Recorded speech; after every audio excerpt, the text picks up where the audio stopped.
Hello class. Now welcome to today's lecture. Basically on today's lecture we're looking at the use of English in the UTME. Now, on the last topic we were able to address the aspect of noun clauses, where which I looked at the definition of a noun clause. I equally considered the different functions of a noun clause. Now in today's lecture I will be looking at the other aspect of the clause, which is known as the adjectival clause. Okay, now let's take a good look at that. So we'll be addressing the adjectival clause.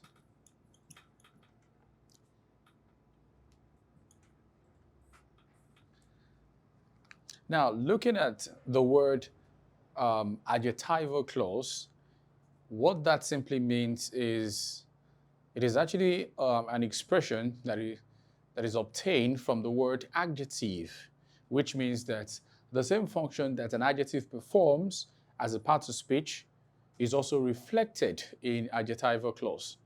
The same definition you have as an adjective is reflected in adjectival clause. For instance, an adjective is a word which helps to describe or qualify a noun or a pronoun in a sentence. The same applies to adjectival clause, just that at the level of a clause, okay, it will be a group of words. However, at the level of a part of speech or word class, we'll be looking at just a single word. So it means that we're looking at just adjective at the level of word class or part of speech. Then at the level of adjectival clause, we're looking at a group of words. I hope that distinction is clear. Now, adjectival clause, this is a group of words. This is a group of words which qualifies or describes a noun or a pronoun in a sentence. Is that taken? So now let me identify the major focus in this particular definition. The major focus here is a group of words. Can you see that? Now the next aspect is that it qualifies or describes what and what? A noun or a pronoun in a sentence. Can you see? So I've been able to highlight some important features from that particular definition. That's to tell you that when you talk about adjectival clause, what you're saying is that it has to be a group of words. That's the first aspect. Then followed by, talks about qualifying or describing a noun or a pronoun in a sentence. Is that taken? Now, let's take a further explanation to this effect.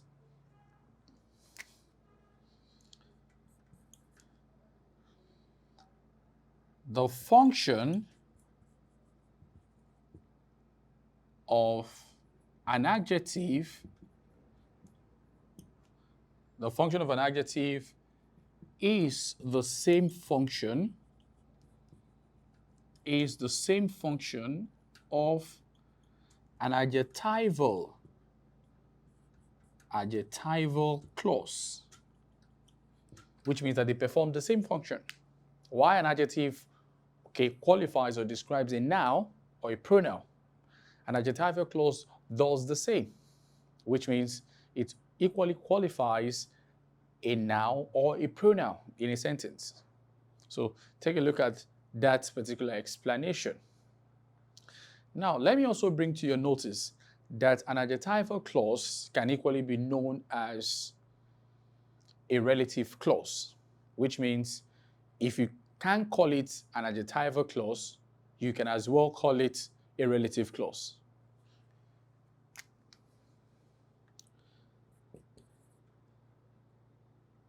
This is otherwise called a relative clause. It is otherwise called a relative clause. Now, what it simply means is that most adjectival clauses are usually introduced by relative pronouns. Okay? They are mostly introduced by relative pronouns. That means for you to identify some adjectival clauses, you can do so by aligning it with a relative pronoun. And what are the examples of relative pronouns? So let's see. So you have most adjectival clauses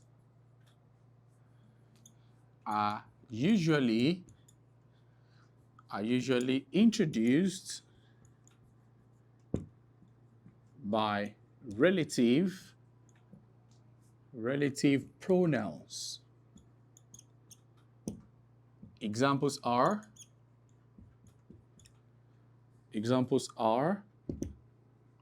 who, for instance, whom, which, that, and sometimes you have whose. So that means that we have 5 relative pronouns. These are the 5 relative pronouns that we have. Okay? So we have 5 relative pronouns. So you have who, you have whom, you have which, you have that, and you have whose. So you can see this is that. Now, if you examine this closely, you realize that who is mostly used to identify a person or the subject. Okay? So you use who to identify the person or the subject. That is, a person who performs an action, a person who designates an action. That's the reference, who. Then, you can also have whom. That is the receiver. Can you see? The receiver or the object.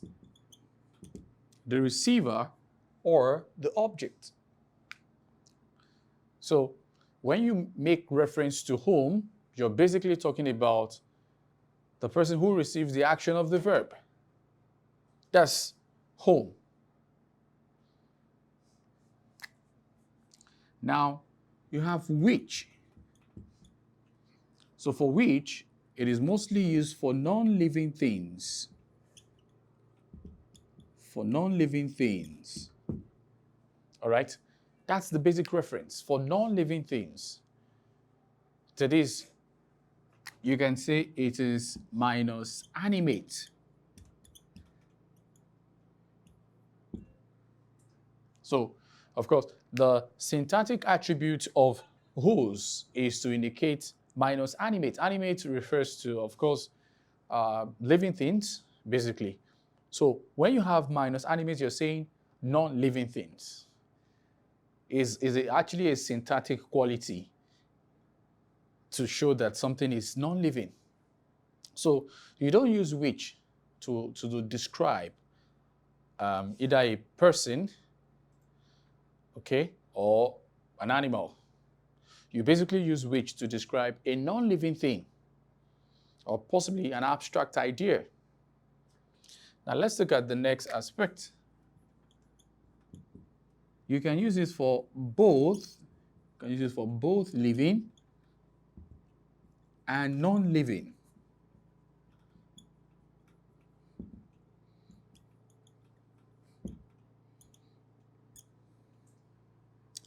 So, for both living and non-living things. So, you use that to represent both living entities and non-living entities. The last part you have is whose. What are we talking about whose? Now, whose is basically used to indicate the ownership or possessive case. the ownership or possessive case. Majorly, if you want to talk about saying that something belongs to somebody or that someone owns something, you have to use whose. And the essence is that you're basically using it to indicate that you're showing ownership or you're showing possessive of a particular item.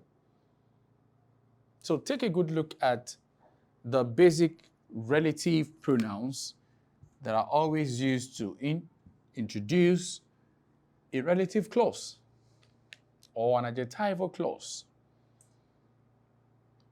Now, there are two basic types of adjectival clause. There are two basic types of adjectival clauses.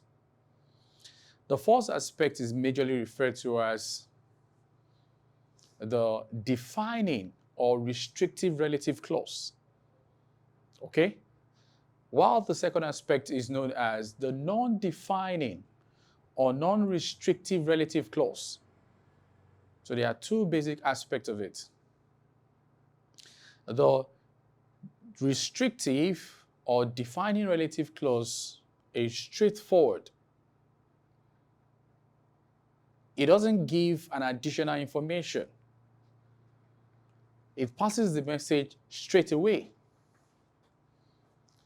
Okay, so the non-defining or non-restrictive relative clause is always being introduced by a paired commas.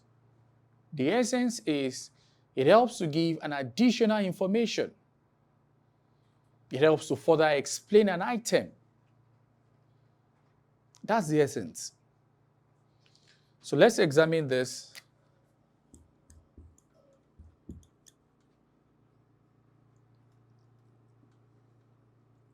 The types of adjectival clause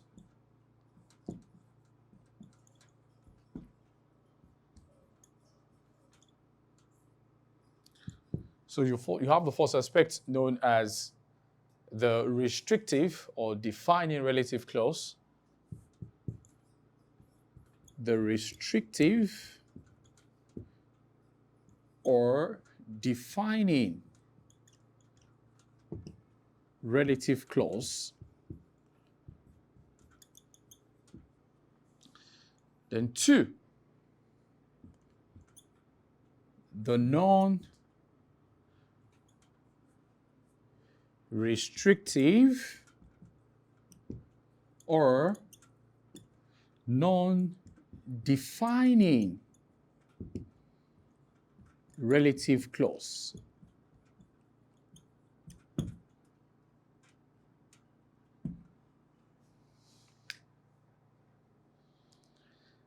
So these are the two basic types of relative clauses that we have in English. I told you that the first aspect is known as the restrictive or defining relative clause. What this simply means is that it is a clause that helps to explain about the noun or the pronoun. That means this type of clause goes straight to define or to describe or to qualify a noun or a pronoun in a sentence. That's as simple as it is. The next aspect is the non-defining relative clause, which is a relative clause that helps to supply or to provide a further information about either the noun or the pronoun. I hope that is taken. Now, for most of our viewers who are watching from the TikTok channel, I would like you to subscribe to your study path where you'll be able to have as many of these pieces of information as possible. So this enables you to understand and enhance your knowledge about the English grammar. And these are important topics that you mostly see in the UTME. So I'd like you to make an attempt to subscribe to your study path on TikTok so you'll be able to listen and understand and as well enjoy the lecture. So I'll be expecting to see you more on the TikTok channel of your study path.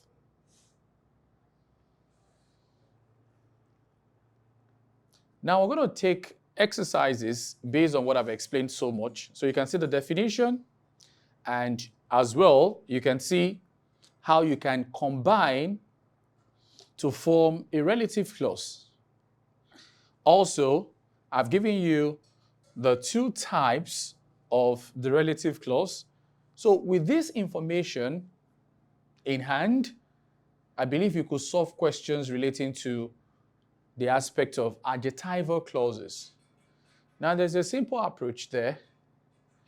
What we'll be doing majorly is, number one, main clause plus subordinate conjunction plus subordinate clause.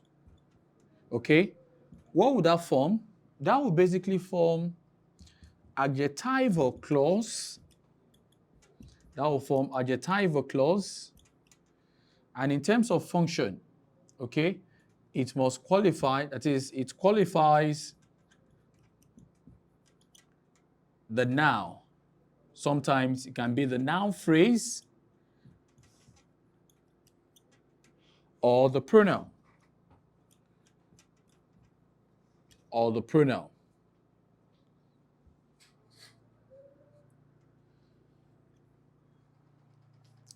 So I'm trying to give you a simple logic on how you can identify adjectival clauses in a particular sentence structure. Now, here's an example to this. By the time you combine a main clause plus a subordinate conjunction plus a subordinate clause, definitely you arrive at adjectival clause. Now remember, in terms of function, the adjectival clause would qualify the noun or noun phrase or the pronoun in a sentence. Is that taken? So please take a very good look at what is described, all right, on the board, after which you will take an exercise to solve together.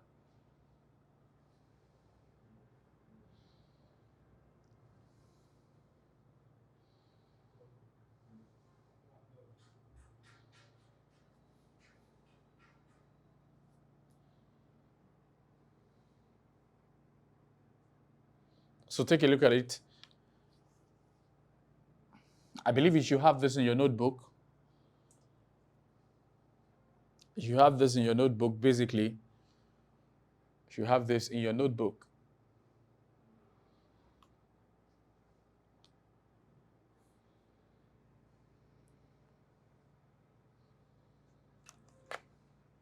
So let's take a drill.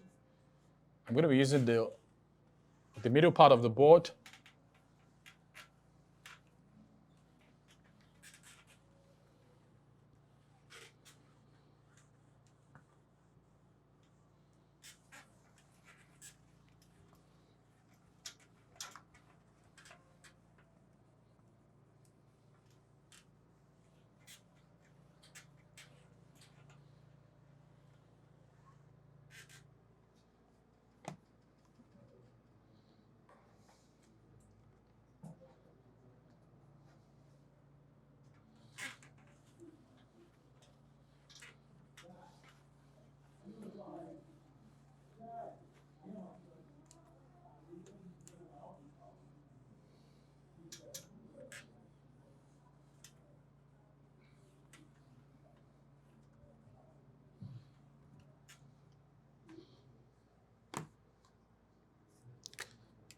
So, class, here is a practice test.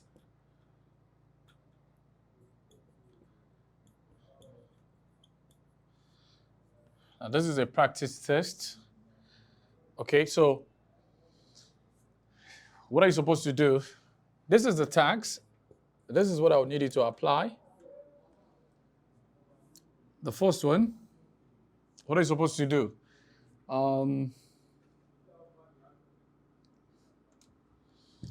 Analyze the sentence. Analyze the sentence.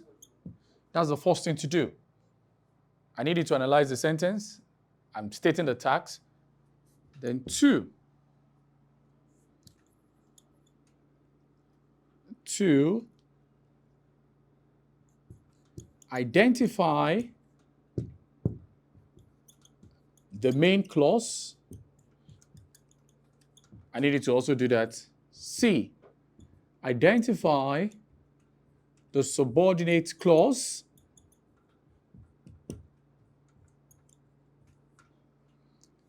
Four, identify the subordinate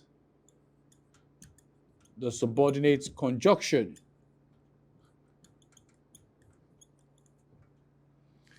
Then 5,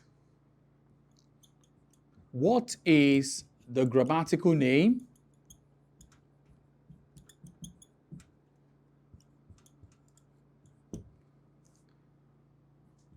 6, what is the grammatical function? What is the grammatical function? All right, class. Now you have 6 tasks to perform. Okay, so you have 6 tasks to perform, or 6 drills to attempt. Now, in this case, what are you supposed to do? I'll attempt the first drill as a way of trying to show you how you could solve the subsequent one. Now, let's take a look. Here, you have the boy who won the quiz competition. The boy who won the quiz competition is here. I want to structure this to be a sentence at a stretch so that it will be straightforward in analysis. So let me do that. The boy who won the quiz competition is here.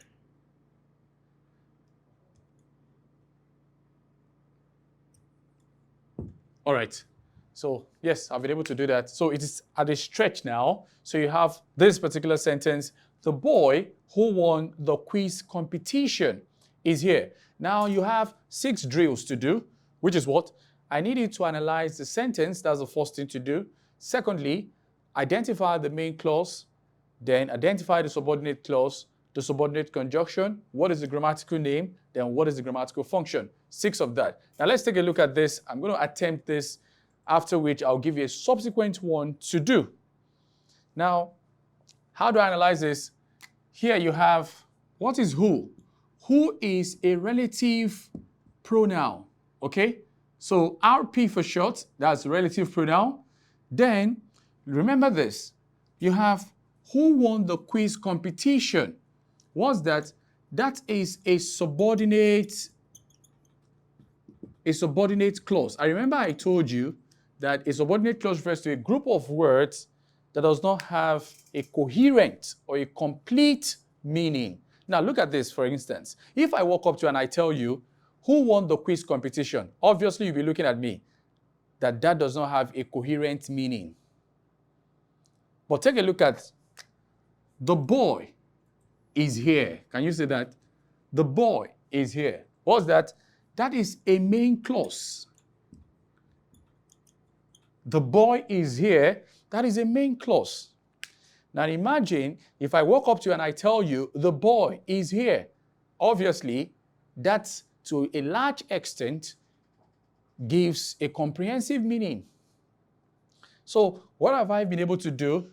Now, I've done 3 most important things. I've been able to identify the main clause, the subordinate clause, and you can equally call who a subordinate conjunction. All right? You can. So is either you call it a relative pronoun or a subordinate conjunction. So I've been able to do 3 things here. What's the next thing to do? Now, I want to ask you,